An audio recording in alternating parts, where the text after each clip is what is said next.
Good afternoon, everyone, and welcome. We're broadcasting this afternoon from the Canterbury Room at Canterbury Woods in Pacific Grove.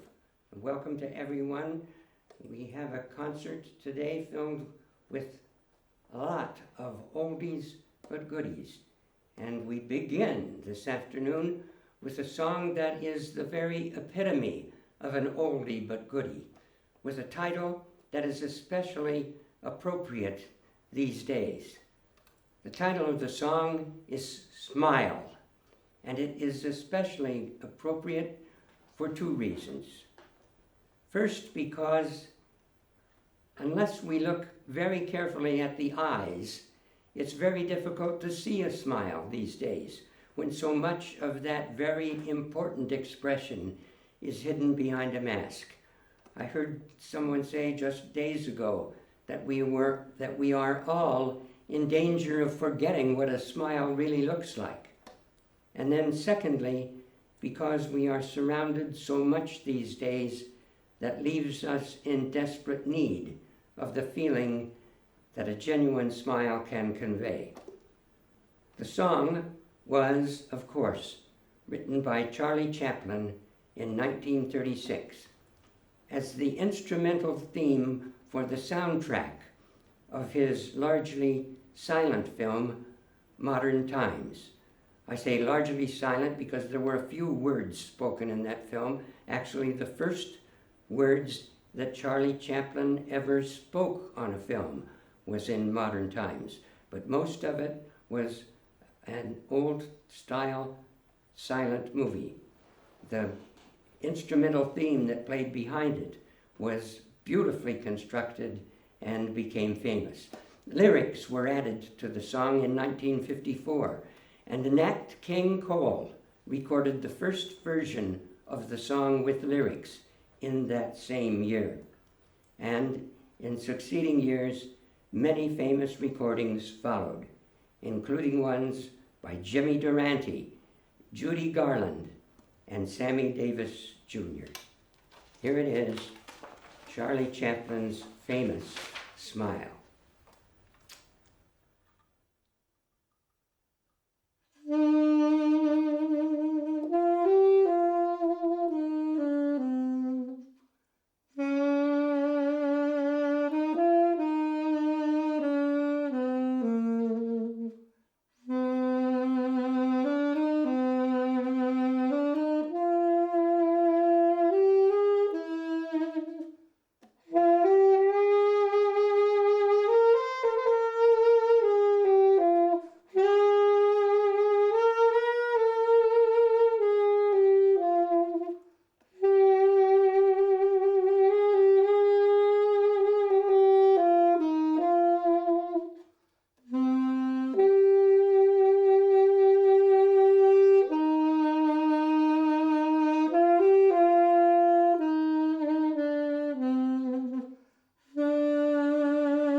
Thank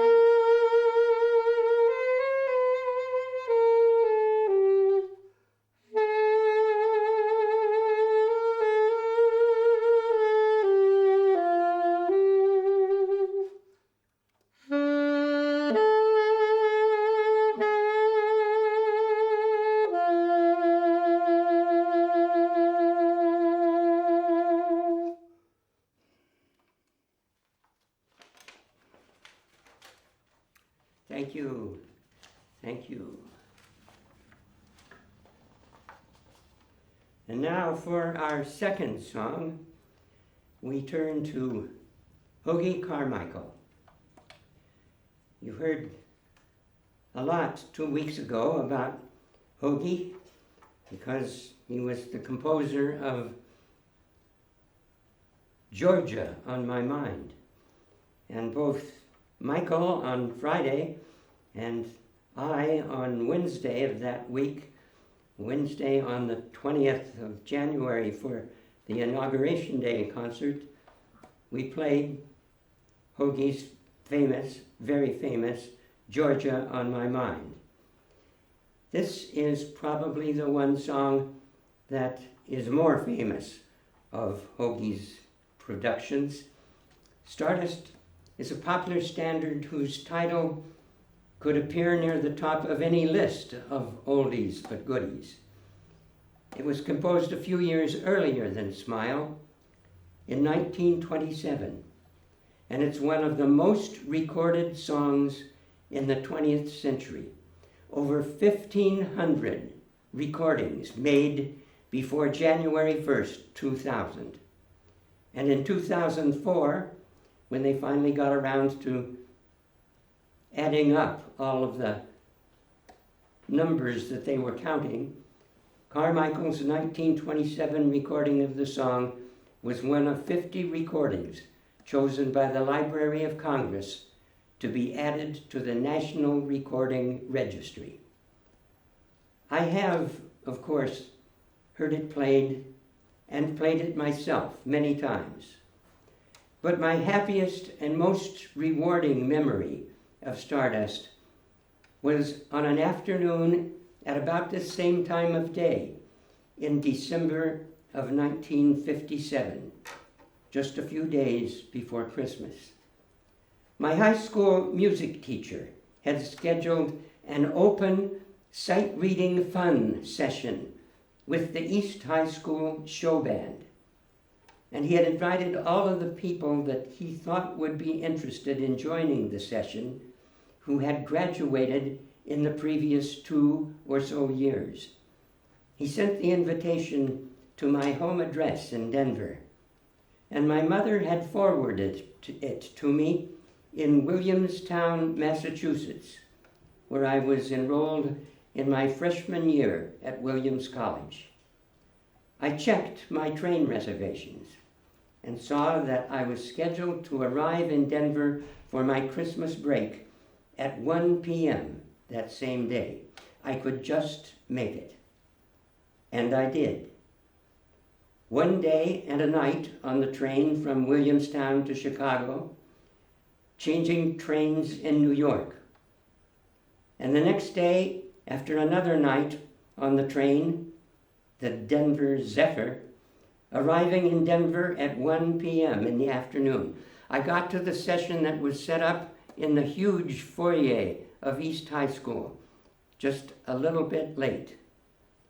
And as I walked up the steps at the entrance, I could hear the famous opening notes of the chorus of Stardust on the soaring tones of a trumpet being played by, it could be no one else, unquestionably, by my best friend from my high school days, Eddie Kleiger. You'll hear those famous 3 notes at the beginning of the chorus of this famous oldie but goodie. They come just after the beautifully scored verse. Here is Hoagie Carmichael's Stardust.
best, I think, Stardust.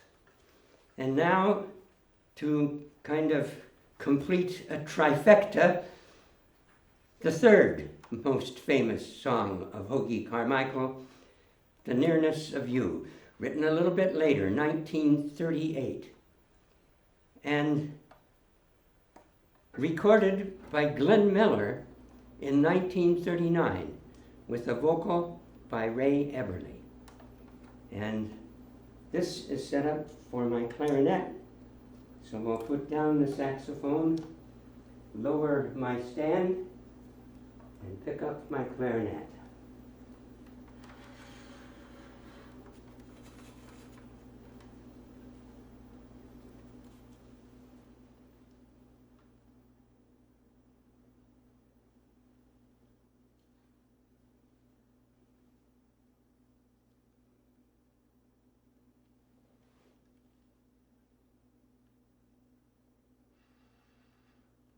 The Nearness of You.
Thank you, and thank you, Hoagy.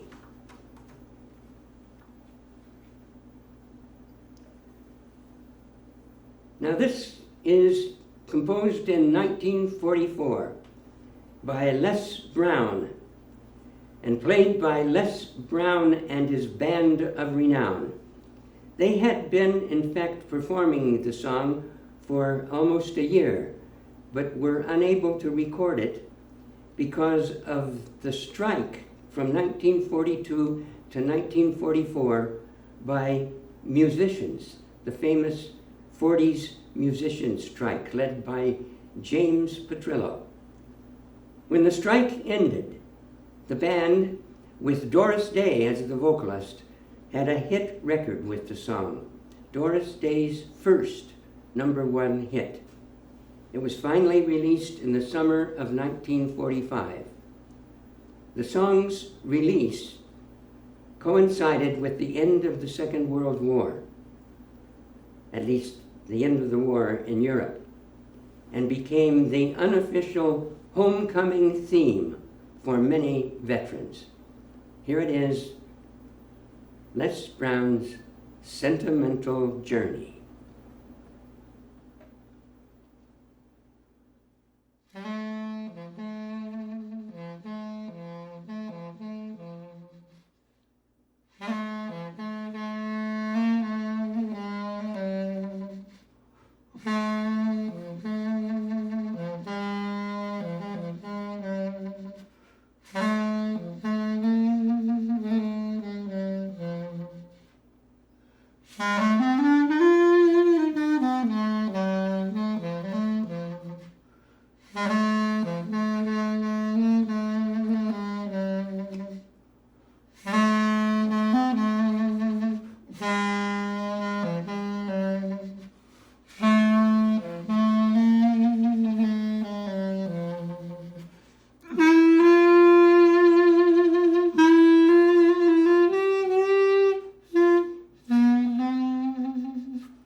Okay, back to the saxophone.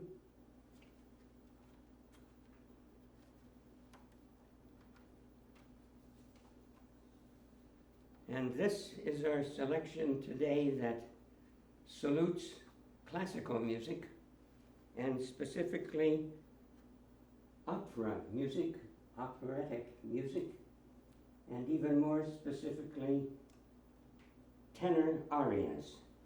This is arguably the most famous and the most desirable for tenors, the most desirable aria for tenors to sing. It was the favorite aria of Luciano Pavarotti, of Placido Domingo, and of Jose Carreras. And they all three selected it as songs they wanted to sing on the concerts of the three tenors. And frequently during their careers used it as the encore when they'd be summoned back to the center of the stage for an encore after a performance. Here it is from the opera by Puccini, by Giacomo Puccini, Turandot, Nessun Dorma.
Nessun from Turandot.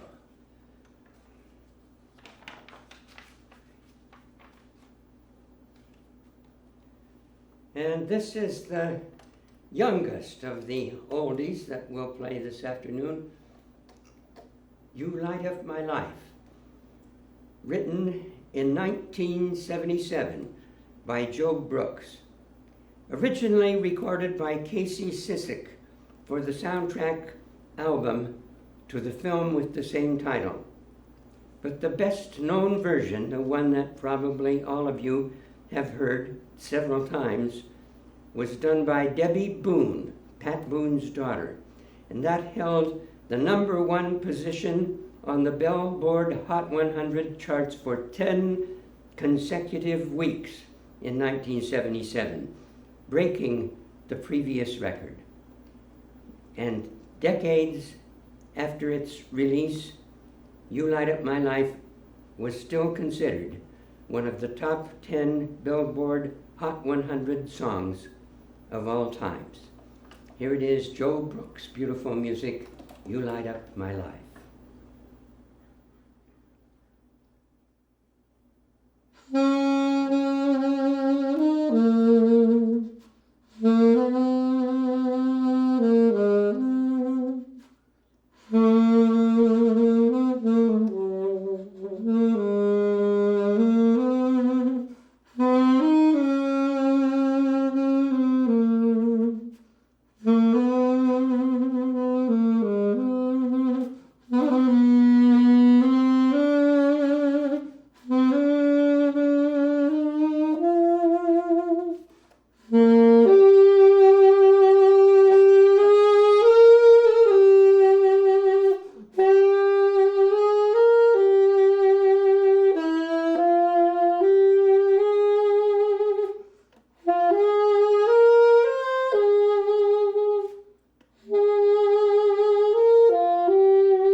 Okay, back to the clarinet.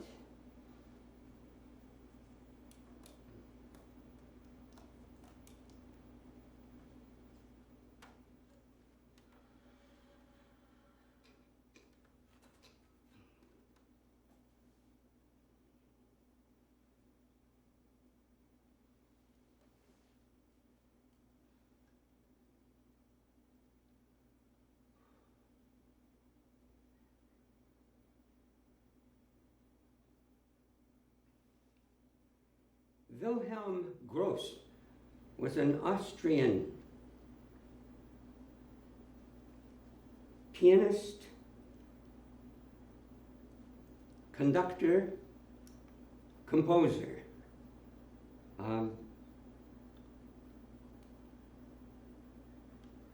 Asked to come to Germany, to Berlin, and to another city in, I think, Frankfurt in Germany, to conduct the Philharmonic orchestras.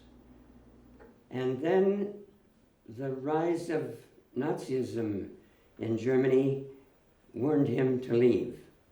He left Germany while he could get away, went first to London and then to the United States. And he fully expected to resume his career composing classical music and conducting classical music. But he had a hard time breaking into the scene in New York and in the United States, and found his way to Tin Pan Alley and started composing popular songs. Isle of Capri was one of them, and several others that you would recognize. But probably the most famous of, he came to be called Will Gross, and he composed with, he and Jimmy Kennedy made a team, and he changed his name for that team to Hugh Williams. And Will Gross and Jimmy Kennedy were a very successful Tin Pan Alley team. And this is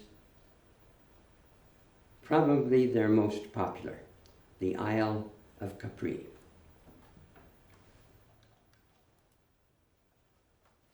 Excuse me.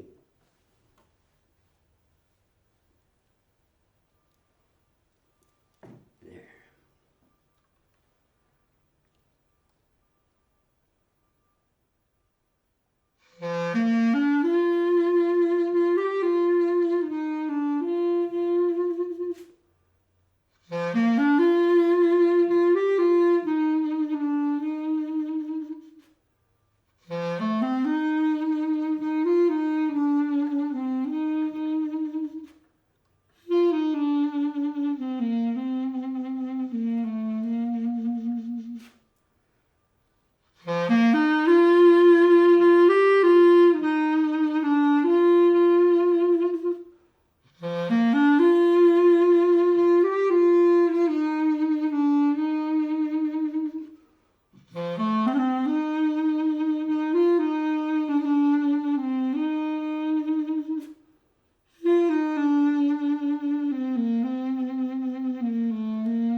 with you.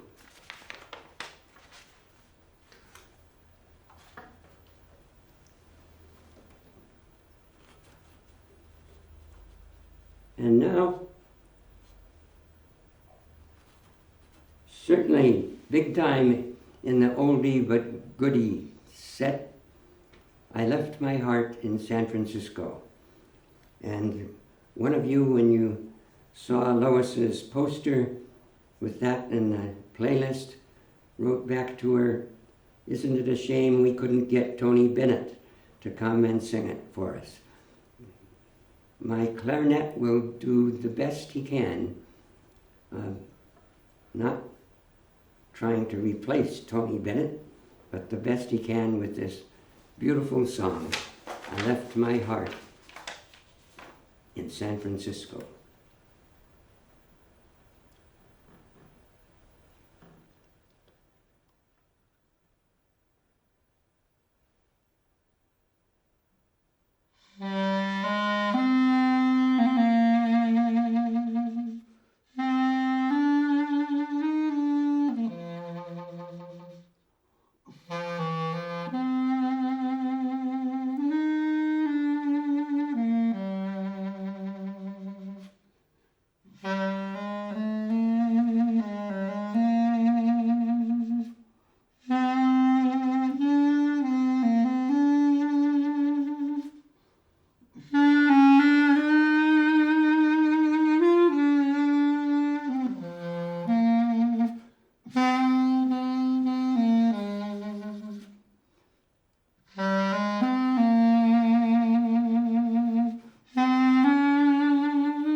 Yes. Tony Bennett's theme song and signature song, I Left My Heart in San Francisco. He played frequently at the Fairmont Hotel, and every time he was invited back, it was announced in the paper that yes, he would sing that song. Now we're going to wrap things up today with a song written by Harold Arlen, the same composer that wrote Over the Rainbow. Gave you that clue in the last concert about the leap of octaves that a composer puts at the beginning of the song to indicate it's a song of yearning. Harold Arlen. And this one, he worked with Johnny Mercer as a lyricist. And Mercer was still at that time recovering. Actually, he says it took him a long time to recover from the breakup of a love affair with Judy Garland. And wrote this as a salute to the power of love. And he called it that old black magic called love.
Thank you, Harold Ireland.